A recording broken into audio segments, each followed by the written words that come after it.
오늘 이제 이 다니엘서 5장에 보면 큰 그 잔치가 벌어집니다. 다니엘서 5장 1절을 한번 보실까요? 벨사살 왕이 그의 귀족 1000명을 여러 큰 잔치를 베풀고 그 1000명 앞에서 술을 마시니라 했어요. 1000명을 초대해서 그 베푸는 큰 잔치가 이제 지금 왕이 주관을 해서 같이 모인 거예요. 근데 거기에 초대된 사람은 누구냐면 왕과 그 다음에 왕후들 그리고 후궁들 그리고 귀족들, 그렇게 해서 1000명이 오늘 밤 그 멋진 파티에 이제 같이 할 거예요. 너무 좋지요, 여러분. 이제 막 근사한 파티에 여러분 막 그 초대되면 너무 좋을 것 같잖아요, 그렇죠? 근데 실은 이제 실은 그렇지 않아요. 이 파티의 내용이, 그 파티의 어떤 의미가, 그리고 파티의 그런 과정이, 파티의 그 의도 자체가 실은 선하지 않은 것이 나중에 이제 더 드러나게 되어져요. 이 잔치를 주관한 사람은 누구냐면 당시 그 천하를 호령하던 바벨론이라는 나라의 벨사살 왕이에요. 이 바벨론은 이스라엘의 그 남쪽 유다와 북쪽 이스라엘로 갈라져 가지고 이렇게 오랜 시간을 보내게 되는데, 이 북쪽 이스라엘은 아수르라는 나라에 의해서 멸망을 당하고요. 그 다음에 이 남쪽 유다는 바벨론이라는 나라에 의해서 멸망을 당하는 거예요. 그러니까 오늘 성경의 본문에 있는 이 벨사살 왕은 남쪽 유다를 멸망시킨 바벨론의 왕입니다. 지금 느부갓네살이 군대를 이끌고 와가지고 예루살em 성전에 있는 것들을 다 이렇게 탈취해가고, 그 다음에 그 바벨론에 있는 사람들을 일부러 거기다 데려다 놓고 이러면서 섞여놓고, 이런 역사가 이스라엘 가운데 있었습니다. 이 벨사살 왕은요, 오늘 성경에 보면 그런 말씀이 있어요. 몇 절이냐면 5장 22절에 보면 벨사살이여 왕은 그의 아들이 되어서 이것을 다 알고도, 이렇게 되었는데, 그럼 느부갓네살, 그러니까 그 바벨론을 유다를 멸망시킨 느부갓네살 왕의 아들이 벨사살이냐? 그건 아니에요. 그건 아니라고요. 그러니까 당장의 아들이 아니에요. 바로 아들이 아니라는 거예요. 그러니까 이 느부갓네살 그 밑에 그런 왕들이, 다른 왕들이 있었어요. 그러니까 이 말씀은 진짜 아들이라는 것이 아니라 그의 자손 후손이라는 의미예요. 이 당시에 이 그 느부갓네살의 그 딸이 있었는데, 이 딸과 결혼한 사람이 누구냐면 나보니두스 왕이에요. 나보니두스 왕. 이 나보니두스 왕의 아들이 누구냐면 벨사살 왕. 이 벨사살 왕은 BC 556년부터 BC 539년까지 나보니두스 왕이 이 바벨론을 통치를 했어요. 그런데 이 벨사살 왕의 아버지는 무슨 일인지 정확히는 몰라요. 그런데 이제 이 정치를 국내 이 정치를 별로 신경을 안 썼어요. 어떤 학자들은 그 당시에 전쟁이 많아서, 바벨론이 전쟁이 많아서 이 나보니두스가 밖에를 이렇게 막 다니고 있어서 이 실제 나라를 이렇게 정치를 할 사람은 누구였냐면 아들이었어요. 벨사살 왕 다스렸어요. 또 어떤 학자들은 이 나보니두스 왕이 어떤 그런 막 이런 엄청 종교적이어서 어쨌든 이 국내 정치를 제대로 하지 않았어요. 그래서 이 나보니두스 왕이 다스린 해가 17년 동안인데, 그 많은 기간들을 이 아들인 벨사살 왕과 같이 통치를 했어요. 그래서 이스라엘 백성, 이 바벨론은 그 나보니두스 왕이 있지만 또 그 아들 벨사살 왕이 또 그 안에 왕이 되어서 나라를 통치를 했습니다. 그런데 그래서 여러분 이 역사 있잖아요. 이 역사에는 벨사살 왕이라는 이름이 안 나온대요.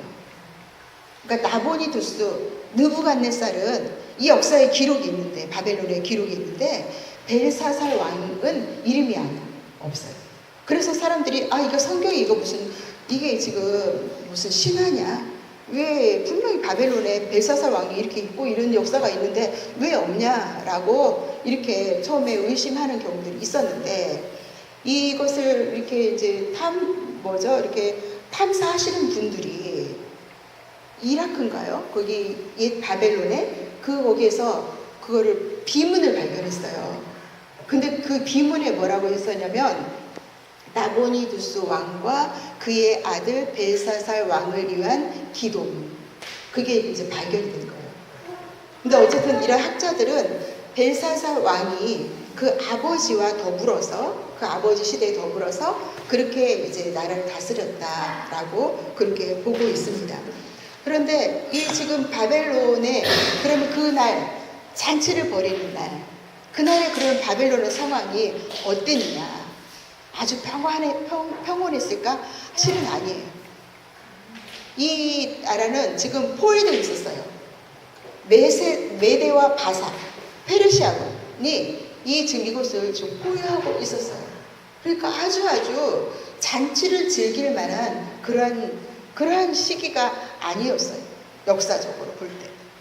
그런데 여러분, 그러면 왜 이 아주 위험한 불안한 시대에 왜 벨사살 왕은 술 파티를 그렇게 하였을까?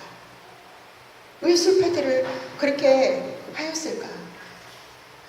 이 바벨론 시대에는요, 사람들이 많이 바알을 섬기고 있었어요. 하나님이 아닌 바알 신을 섬기고 있었어요. 그래서 이 벨사살이라는 이 왕의 이 이름에도 있잖아요, 바알이라는 이름이 있어요. 뭐냐면 벨이 지켜준다. 그게 벨사살이에요. 벨은 뭐냐? 바알이에요. 그러니까 바알이 지켜준다라는 그 이름이 지금 이 왕의 이름이에요. 그러면 이 신 바벨론의 정통성 하면 누구냐면 느부갓네살 왕이에요. 느부갓네살. 이 느부갓네살은 아까 말씀드린 대로 유다를 멸망시킨 후에 예루살렘 성전에 있던 그 하나님께 예배드릴 때 사용되어지는 그런 그릇들을 탈취해가지고 어디다 두었냐면 왕궁의 창고에 넣었어요. 이스라엘 백성은 하나님을 섬기는 나라였거든요. 그래서 이 예루살렘 성전 하면 함부로 하지 못했어요. 그런데 이 느부갓네살 왕이 와서 성전에 들어가서 정복하고 거기에 있는 기물들을 가지고 자기 왕궁의 창고에 넣었다는 것은 어떤 의미냐면, 우리의 신이 다른 나라 신들을 정복했다, 불복시켰다라는 의미가 거기에 담겨져 있어요. 근데 여러분, 먼저 제가 말씀드린 이 느부갓네살 왕이요, 참 드라마틱한 그런 삶을 살았어요. 정말 잘 나갔거든요. 잘 나갔어요. 힘이 막강해가지고 정말 잘 나갔어요. 그런데 그는 그의 삶을 통해서 뼈저리게 하나님을 경험했어요. 그 나중에 그가 있잖아요. 뭐라고 말하냐면 지극히 높으신 분. 바알을 섬기던 나라에서 그 하나님을 뭐라고 말하냐면 지극히 높으신 분이라고 다니엘서 4장 34절에 나와 있어요. 가장 높은 곳에 앉아있던 그가 정말 비참하게 가장 낮은 곳으로 버림을 받았어요. 그의 그 삶을 통해서 그는 인간의 나라를 다스리는 사람이 내가 아니구나. 이 인간 나라에 이 가장 힘이 센 누군가가 그 사람이 주인이 아니구나. 누군가가 있구나. 그분 뜻대로 하시는구나. 이것을 그의 삶을 통해서 이 느부갓네살 왕이 발견한 거예요. 그래서 그는 하나님을 가장 지극히 높으신 분이라고 말했어요. 그리고 아까 성전 그 기물들을 왕궁 창고에 넣었다고 했잖아요. 감히 그것을 가지고 꺼내서 함부로 하지 못했어요. 그런데 오늘 밤 이 벨사살 왕이요, 한번 보실까요? 다니엘서 5장 2절 말씀을 보면 벨사살이 술을 마실 때 명하여 그의 부친, 여기도 부친이라고 나옵니다. 그의 부친 느부갓네살이 예루살렘 성전에서 탈취하여 온 금, 은 그릇을 가져오라고 명하였으니 이는 왕과 귀족들과 왕후들과 후궁들이 다 그것으로 마시려 하면 생각해 보세요, 여러분. 왕궁에 술을 따라 마실 그릇들이 없어서 성전에서 하나님께 예배 드리던 그 그릇들을 가져와서 술을 마시라고 했을까요? 저는 지난번 그 하연자매 스테반 형제 결혼식 그 비엔나에 그 비엔나 갔을 때 보니까 이제 CC 박물관이라고 하더라고요. 아마 가보신 분 계실 거예요. 거기 갔더니 왕궁에서 쓰던 있잖아요. 그릇들이 진짜 많아요. 저는 왕궁에서 쓰던 그릇들을 그렇게 많이 본 적이 없어요. 정말 잘 이렇게 보존이 되어 있더라고요. 그런데 그 그릇들이 아주 오래됐잖아요. 그런데 지금 봐도 뽀쩍뽀쩍 빛나고요. 진짜 화려하고요. 막 정말 세련된 그러한 그릇들이 많이 있더라고요. 깜짝 놀랐어요. 아마 우리 여자 성도분들 가시면 막 다 좋아하실 것 같아요. 저 재밌더라고요. 근데 이 화려한 바벨론에 술 따라 마실 그릇이 없어서 그 그릇을 가져오라고 지금 벨사살 왕이 그렇게 했을까요? 아니었어요. 그건 뭐냐면 자기의 힘을 과시하는 거였어요. 자기를 드러내서 내가 최고다. 하나님 그리고 그 느부갓네살 왕 나는 한시 거기에 이렇게 무슨 약간 이렇게 정통성이 아닌 사람처럼 이렇게 있는데 그리고 나는 또 이렇게 2인자로 있는데 그 가운데 자기의 힘을 과시하기 위한 것이었어요. 그래서 지금 이 발사장이 그걸 가져가면서 거기다가 지금 부어라 술술 잘 넘어간다 하면서 따라 마셨어요. 그리고는 뭘 해요? 금, 은, 구리, 쇠, 나무, 돌로 만든 신들을 이 찬양하는 거예요. 여기는 단순히 그냥 내가 하나님을 모르니까 다른 것을 그냥 섬기는구나 이 정도가 아니에요. 여러분 우리가 이렇게 예수님 모르는 분들 만나잖아요. 다른 분들을 그러니까 예를 들어서 뭐 다른 종교 믿는 분들을 만나잖아요. 우리가 함부로 그분들 진짜 무시하면 안 되는 거예요. 왜요? 무시하면 안 돼요. 그쵸? 저는 옛날에 우리 교회에 어떤 형제가 있었는데 그 형제 그 어머님이 정말 독실한 불교 신자였어요. 그래서 새벽마다 그 천수경 이렇게 하는 거 있잖아요. 그거를 켜놓고 매일 자녀를 위해서 이렇게 기도한다는 얘기 들었어요. 저는 그 분이 그 마음이 있잖아요. 자녀를 향한 그 마음이 너무너무 정말 참 그 마음에 와닿았어요. 아직 그분이 하나님을 모르고 계시지만 그건 뭐예요? 우리가 그분이 하나님 알 수 있도록 기도하고 그렇잖아요? 그 친구가 하나님을 잘 믿을 수 있도록 우리가 돕고 하는 거지 그러한 종교를 그 종교가 다르다고 해서 막 무시하고 함부로 하고 그러면 절대 안 돼요. 근데 오늘 이 벨사살 왕은 지금 그 의도가 지금 다분한 거예요. 그죠? 하나님 아무것도 아니다. 무시하고 그리고 자기들이 만든 신을 가지고 그 앞에서 찬양하고 있는 거예요. 여러분 정말 인생이 딱 여기까지면 얼마나 좋을까요? 내가 원하는 대로 이 세상에 정말 권세 한번 잡아보고 누려보고 막 이렇게 거기까지 딱 살고 거기가 끝이면 한번 그렇게 살아볼만 하지 않겠어요? 구질구질하게 살지 말고. 그런데 여러분 5장 5절을 한번 보실까요? 다니엘서 5장 5절에 그때 어떨 때요? 지금 그것으로 술 마시면서 다 그러고 있을 때 하나님을 모독하면서 그럴 때 그때 사람의 손가락들이 나타나서 왕궁 촛대 맞은편 석회벽에 글자를 쓰는데 왕이 그 글자 쓰는 손가락을 보세요. 손가락 있잖아요. 지금 그 왕궁 촛대는 어디 있을까요? 저 구석에 있는 게 아니에요. 왕이 다 볼 수 있도록 정말 중요한 곳에 있단 말이에요. 그렇죠? 그런데 거기 맞은편에 지금 그 손가락에 나타나서 글자를 쓰고 있는 거예요. 그 반응이 어때요? 6절? 이에 왕의 즐기던 얼굴빛이 변하고 그 생각이 번민하여 넓적다리 마디가 녹는 듯하고 그의 무릎이 서로 부딪힌지라 그랬어요. 이 말씀은 뭐예요? 완전 아연질색이었다는 거예요.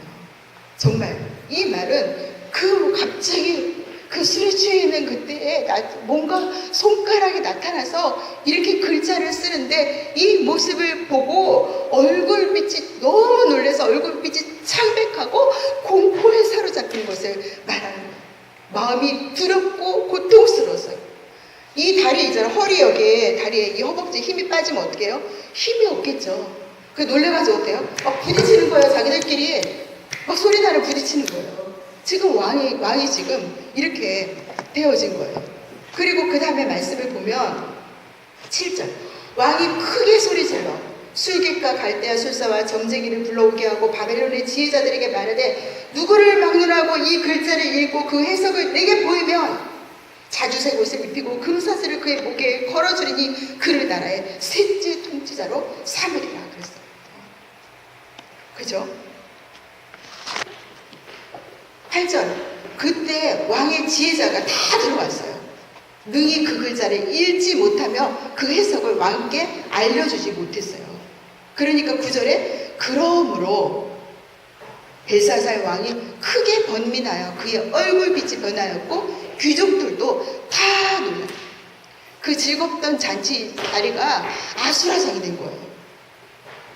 그런데 이 소식을 듣고 누가 오냐면 벨사살의 어머니가 10절 말씀 왕비가 있는데 벨사살 왕의 어머니 느부갓네살의 딸 그 왕비가 와가지고 뭐라고 말해요? 왕과 그 귀족들의 말로 말미암아 잔치하는 궁에 들어왔더니 이에 말하이르되 왕이여 만수무강하옵소서. 왕의 생각을 번민하게 하지 말며 얼굴빛이 변할 것도 아닙니다. 왕의 나라에 거룩한 신들의 영이 있는 사람이 있으니 곧 왕이 붙인 데 있던 자로서 명철과 총명과 지혜가 신들의 지혜와 같은 자입니다. 왕이 붙인 느부갓네살 왕이 그를 세워 박수와 술객과 갈대아 술사와 점쟁이 어른을 삼으셨으니 왕이 벨드사살이라 이름하는 이 다니엘은 마음이 민첩하고 지식과 총명이 있어 능히 꿈을 해석하며 은밀한 말을 밝히며 의문을 풀 수 있었나이다. 이제 다니엘을 부르소서. 그리하시면 그가 그 해석을 알려드립니다. 다니엘을 부르라고 말했어요. 이 다니엘이 그때 나이가 몇 살이냐면 80이 넘었어요. 완전 노인이에요. 그 벨사살 왕 앞에 다니엘이 와요. 그러니까 왕이 똑같이 말하는 거예요. 뭐라고 말해요? 네가 만약에 16절 내가 내게 되하여들은지 너는 해석을 잘하고 의문을 푼다 하도다. 그런즉 이제 네가 이 글을 읽고 그 해석을 내게 알려주면 네게 자주색 옷을 입히고 금사슬을 내 목에 걸어주어 너를 나라의 셋째 통치자로 삼으리라 그랬어요. 이것은 이 벨사살 왕이 다니엘에게 줄 수 있는 가장 정말 최고의 것이었어요. 그거를 지금 준다고 말을 하는 거예요. 그러니까 다니엘이 뭐라고 말해요? 뭐라고 말하죠? 17절 다니엘이 왕에게 대답하이르되 왕의 예물은 왕이 친히 가지시며 왕의 상급은 다른 사람에게 주옵소서. 그러니까 저는 왕의 선물이나 그 왕한 다른 것을 원하지 않습니다. 난 그거에서 관심이 없습니다. 그렇지만 내가 그 해석을 알려드리겠습니다. 이렇게 한 거예요. 그래서 지금 다니엘이 지금 벨사살 왕 앞에 지금 막 그 공복 가운데 있는 벨사살 왕 앞에 있는 거예요. 여러분 이 노년의 다니엘 와 이제 내 인생 정말 마지막을 정말 근사하게 한번 정리할 수 있겠구나. 이렇게 이제 한번 다시 살다가 갈 수도 있지. 여러분 어떤 마음이 이 다니엘한테 들까요? 왕 앞에 있는 다니엘은 그런데 실은요 이제 목숨을 걸고 이 왕 앞에 있잖아요. 목숨을 걸고 다니엘이 얘기하는 장면이 나와요. 이 다니엘은 왕의 비위를 맞추기 위해서 왕이시여 걱정하지 마세요. 이 별거 아니에요. 왕이 다 잘 될 거예요. 아니 왕이 누구십니까? 이 바벨론을 다스리는 이 천하 훌륭한 왕이 아닙니까? 잘 될 거예요. 이 별거 아니에요. 너무 걱정하세요. 걱정 마세요. 이렇게 말하지 않아요. 다니엘이 말한 내용들이 뭐냐면 바로 오늘 우리가 함께 읽을 말씀이에요. 22절 말씀을 한번 볼까요? 5장 22절 말씀. 벨사살이요. 왕은 그의 아들이 되어서 이것을 다 알고도 아직 마음을 낮추지 아니하고 있어요. 지금 이 글씨가 뭔지 몰라가지고 공포 가운데 있다가 다니엘을 불렀는데 이 다니엘은 뭐라고 말하냐면 왕이 다 알고 있습니다 이거예요. 왕이 모르는 게 아니라 지금 왕이 다 알고 있습니다. 뭘 알고 있냐? 18절부터 있는 그런 말씀이에요. 그건 뭐냐면 바로 느부갓네살. 이 느부갓네살이 어떻게 그를 하나님께서 그 느부갓네살의 그 삶 가운데 어떻게 행하셨는지, 그가 정말 교만하고 그가 내가 최고다, 나 외에 사람 없다, 내 마음대로 사람 살리고 죽이고 다 할 수 있다 하고 자기 마음대로 다 하는 줄 알고 그렇게 행했을 때 하나님께서는 이 느부갓네살에게 나타나셔서 그를 경고하셔서 그에 경고하시고 정말 이제 가장 왕의 자리에서 쫓겨났어요. 왕의 자리에 있었기 때문에 그가 다 힘을 가지고 있다고 생각했는데 그 왕의 자리에서 쫓겨났어요. 그냥 평민으로 사는 게 아니었어요. 어느 정도까지 되냐면 짐승의 마음가 됐어요. 그 정도로 하나님께서 그를 낮추신 거예요. 그 가운데 그가 깨달았어요. 이 세상 만물을 다스리는 분이 하나님이시구나. 이것을 그가 경험하고 깨달은 후에 하나님께서 다시 그를 회복시켜 주셨어요. 그래서 바벨론 왕들은 다니엘을 몰라도 이 느부갓네살이 어떻게 살았는지 모를 수가 없어요. 그런데 이 벨사살 왕은 이것을 다 알고도 마음을 낮추지 않고 교만했습니다. 그리고 하나님보다 자신을 높였습니다. 다니엘이 이것은 이거고요, 이것은 이거요 하고 먼저 해석하기 전에 이 다니엘은 지금 왕 앞에서 목숨을 걸고 왕은 지금 이것을 알고도 마음을 낮추지 않고 하나님 앞에 교만했습니다 라고 얘기하는 거예요. 여러분, 우리는 세상 앞에서 어떤 사람들입니까? 이 시대에 하나님의 백성된 그리스도인의 사명은 무엇일까요? 세상이 이렇게 말했어. 아무것도 없다고, 하나님도 없다고, 이 세상 것이 최고라고. 정말 그런가? 그러면 반대로 이 세상이 하나님 앞에서 마음을 낮추지 않고 교만하니까 내가 뭔가를 보여줘야지 그렇게 사는 것이 그리스도인인가? 여러분, 결국 모든 인생은 다 하나님 앞에 있습니다. 벨사살 왕이든 느부갓네살 왕이든 우리 자신이든 어떤 사람 인생도 하나님 앞에 있지 않은 인생은 하나도 없습니다. 우리 모두는 하나님 앞에 있습니다. 그러면 쓰진 그 글자가 뭐냐? 이 성경에 나와있죠. 우리가 읽어봤죠. 25절. 기록된 글자는 이것이니 곧 메네 되게 우 바르십니다. 이 메네라는 것은 무슨 뜻이라고요? 26절에 하나님이 이미 왕의 나라를 세워서 끝나게 하셨다. 이건 하나님께서 이미 세셨다 이거예요. 메네는. 그런데 왜 그러면 그냥 메네 되게 우바르신이라 말하고 메네 왜 9번이나 반복했을까요?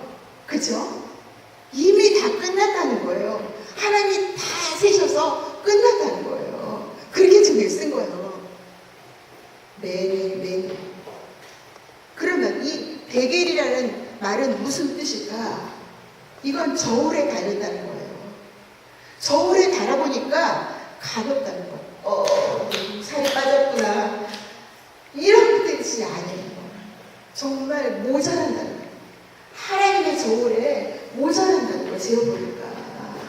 지금 벨사살 왕이 자기가 가진 것들 있잖아요. 성전에 있는 거 하나님의 것들을 다 모독하고 자기가 높고 자기가 마음대로 나를 다 할 수 있는 것 같았고 정말 그 권세가 무거운 것 같았지만 하나님의 저울에 재어보니까 독합니다. 너무합니다. 여러분, 우리가 마음에 소원하고 있는 것들 정말 우리한테 너무 크게 보여요. 너무 귀해 보여요. 그런데 하나님의 저울에서도 정말 그게 무게가 있는가?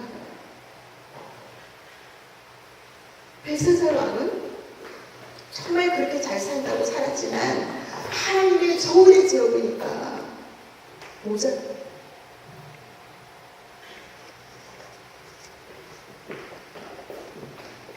우 바르시는 거예요. 우는 그리고라는 접속사예요. 우 바르실. 바르실 뭐냐면 나뉘어졌다는 거예요. 이 벨사살의 나라가 나뉘어서 메대와 그 바사에 속하게 넘어간다는 그런 뜻입니다. 정말 그날 밤에 메대와 바사군이 땅을 파고 들어와서 벨사살의 나라를 멸망시킵니다. 그 역사입니다. 끝까지 붙들고 싶었던 그것 때문에 더 놓지 못하고 교만했던 그와 그의 나라는 이렇게 끝이 나고 납니다. 벨사살 왕은 느부갓네살의 그런 역사를 알고 있었지만 머리로 안다고 해서 그것이 자신과 그 나라를 구하지 못했습니다. 그리스도인은 그러면 세상에 이런 권세, 영화 이런 거와 관계없는 자들입니까? 어때요 여러분? 그것과 관계없이 살고 싶으세요? 그건 아니잖아요. 그죠? 관계없는 자입니까? 아니에요. 그러면 뭐예요? 오히려 그것이 전부가 아님을 아는 자. 하나님의 자녀들은 그런 권세와 영화와 관계가 없는 자가 아니라 그것이 전부가 아님을 아는 자들이라는 말입니다. 다니엘은 이제 이 바벨론 멸망 후에 메대와 그 바사의 다리오 왕 시대에 총리로서 섬기게 됩니다. 그런데 그 다니엘이 하나님의 말씀 앞에서 정말 세상 바라보지 않고 사니까 시기하는 자들이 많았어요. 그들은 어떤 공무를 핑계로 해가지고 사적으로 다니엘의 일거수일투족을 다 살펴봤어요. 그리고 그에게서 뭔가 흠집만 잡히면 이거 가지고 하나 크게 하려고 그렇게 했는데 그런 모함의 결과 결국 그는 사자굴에 갇혀서 사자의 밥이 결국 되잖아요. 되는 그런 환경까지 그걸 갔잖아요. 근데 그는 다 알고 있어요. 왜냐면 그래 사람들이 거기다 사인하고 도장 찍고 다 했거든요. 어떻게 되려는 거 알고 있었어요. 그런데 여러분, 우리가 이 다니엘을 통해서 아까 벨사살은 알고도 하나님께 마음을 낮추지 않았잖아요. 그런데 이 다니엘을 한번 보세요. 다니엘에서 6장 10절을 말씀 한번 볼까요? 다니엘이 이 조서에 왕의 도장이 찍힌 것을 알고도 자기 집에 돌아가서 밑방에 올라가 예루살렘으로 향한 창문을 열고 전에 하던 대로 하루 3번씩 무릎을 꿇고 기도하며 그의 하나님께 감사하더라고요. 다니엘은 알고도 전에 하던 대로가 뭐예요? 하나님을 인정하는 거예요. 그렇죠? 그래서 그 하나님 앞에 하루에 3번씩 창문을 열어놓고 하나님께 기도하는 다니엘은 이것을 알았어요. 다니엘은 그 하나님을 아는 것을 믿은 거예요. 이것은 뭐냐면 아는 것을 믿고 행하는 삶이었어요. 사람 위에 하나님이 계시고 하나님만이 참 통치자이시다는 것을 알고 행하는 분이었어요. 그래서 여러분, 이 다니엘서에 보면 하나님 지극히 높으신, 이 하나님에 대해서 지극히 높으신 분이라고 표현한 이 글귀가 13번이에요. 13번이에요. 이 다니엘. 그래서 이 다니엘은 그 하나님 앞에 자기가 아는 것을 믿고 그 하나님 앞에 겸손으로 사는 삶을 살았던 거예요. 다니엘이 그렇게 여러 왕의 시대에 총리로서 섬길 수 있었던 것은 그가 그것에 뜻이 있어서가 아니었어요. 벨사살 왕은 보지도 못하고 듣지도 못하는 것들을 바라보았어요. 그죠? 뭐예요? 그가 만든 신들. 그것을 바라봤어요. 그런데 다니엘이 누구를 바라봤어요? 하나님만 바라봤어요. 사람들은 누구를 바라봐요? 그런 다니엘을 바라봤어요.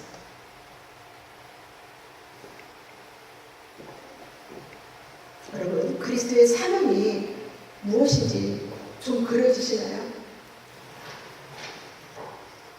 참 믿음은 내 힘으로 할 수 없음을 고백하는 거예요. 우리가 예수님을 압니까? 정말 예수님을 압니까? 예수님 앞으로 나아가면 내가 아무것도 아닌 것을 알게 됩니다. 내가 얼마나 의롭지 못한가를 알 수 있어요. 내가 얼마나 참 소망이 없는 사람인 것을 알 수 있어요. 예수님 진심으로 만나면, 그리고 그분만이 나를 구원한 유일한 분임을 알 수 있어요. 그분으로 인해서 내가 사는 것을 알 수 있어요. 그분 안에서 내가 모든 것을 할 수 있음을 알 수 있어요. 그러므로 그리스도인은 아무것도 할 수 없는 사람들이 아니라 그리스도 안에서 모든 것을 할 수 있는 사람들입니다.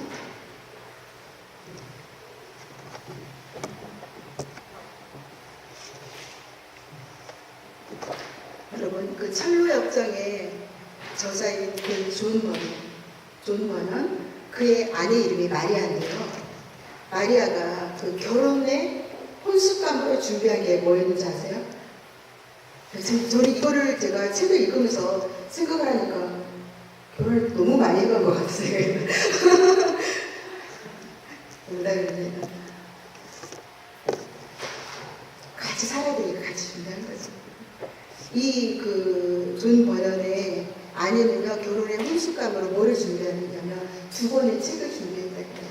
하나는 아더 덴트의 평범한 사람이 하늘에 이르는 좁은 길, 이 책이고요. 2번째 책은 루이스 데일리 목사의 경건의 훈련, 이 2책을 가지고 결혼했대요. 그런데 이 경건한 여인, 이 마리아를 인해서 이 존 버넌이 정말 많이 변화하고 영적으로 이렇게 성장합니다. 그 책에 그렇게 기록이 되어요. 그런데 잠깐 이 아내의 마음을 이렇게 잘 해주게 해서 잠깐 이렇게 노력하고 끝나는 것이 아니라 정말 11장 계속해서 그렇게 성장했다는. 그러니까 뭐예요? 이 마리아는 정말 그 가치, 하나님 나라의 가치, 그 영원한 가치를 아는 그런 여인입니다. 여러분, 우리는 이제 어디를 바라보고 계십니까? 누구를 바라보고 계십니까? 정말 아는 것을 믿고 사십니까? 그냥 머리로만 믿어지는 것이 아니라 다니엘처럼 그렇게 행함으로 믿는 그런 삶을 살고 계십니까? 아니면 알고도 마음을 낮추지 않고 정말 헛된 것에 빠져서 교만함으로 스스로 무너진 그 벨사살을 통해서 우리가 교훈을 얻어야 될 줄 압니다. 벨사살은 그 벽에 글자를 쓰는 그 손가락을 보고 정말 기절할 만큼 놀랬던 사람입니다. 그런데 우리는 손가락 정도가 아닙니다. 우리는 예수 그리스도께서, 하나님이신 예수 그리스도께서 친히 손가락만이 아니라 그의 몸으로 이 땅에 파오고 이것은 우리에게 주신 엄청난 축복입니다. 동시에 이것은 정말 하나님의 무서운 심판이기도 합니다. 사랑하는 여러분, 우리는 이제 정말 아는 곳에 믿고 지극히 높으신 하나님 앞에서 행하는 그런 다니엘과 같은 그리스도인이 되십시다. 알고도 행하지 아니한 벨사살의 교훈을 통해서 정말 불리한 것, 사자밥이 되는 그런 불리한 것을 다 알았지만 아는 것을 알고도 전에 하던 대로 행한 다니엘처럼 그렇게 하나님만 바라보는 하나님 앞에 겸손한 우리 모두가 되시기를 간절히 바랍니다. 다시 같이 말씀을 생각하면서 기도합시다. 하나님 아버지,